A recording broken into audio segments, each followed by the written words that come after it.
বিদেশে পাচারের আগে দুটি তক্ষক সহ ৩ জনকে গ্রেফতার করল আমবাড়ি রেঞ্জের বনকর্মীরা।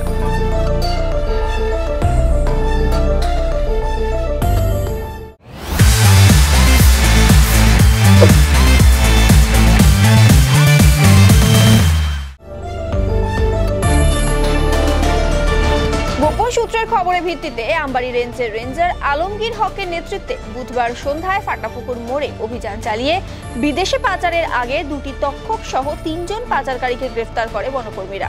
ধৃত ৩ জনই আলিপুরদুয়ারের বাসিন্দা। যদিও তদন্তের স্বার্থে তাদের নাম পরিচয় প্রকাশ করা হয়নি। এছাড়াও পাচারে ব্যবহৃত একটি ৪ চাকা গাড়িও বাজেয়াপ্ত করা হয়েছে। আমবাড়ি রেঞ্জের রেঞ্জার আলমগীর হক বলেন, গোপন সূত্রের খবরের ভিত্তিতে ফাটাপুকুর মোড়ে অভিযান চালিয়ে দুটি তক্ষক সহ ৩ জনকে গ্রেফতার করা হয়। আলিপুরদুয়ার থেকে শিলিগুড়ি ও নেপাল হয়ে বিদেশে পাচারের জন্য নিয়ে যাওয়া হচ্ছিল এই তক্ষক। ধৃতদের আজ জলপাইগুড়ি আদালতে তোলা হবে।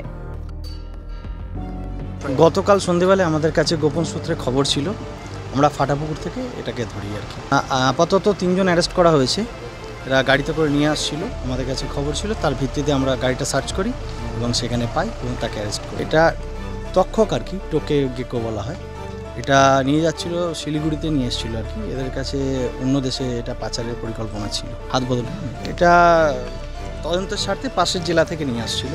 আপাতত দুটো হয়েছে, আমরা ইনভেস্টিগেশন শুরু করেছি। গ্রেপ্তার ৩ জন হয়েছে। যে গাড়িতে আসছিল ওটা আটক করা হয়েছে। হ্যাঁ, পাশাপাশি জেলারই। তদন্তের স্বার্থে পরিচয় গোপন রাখছি আমরা।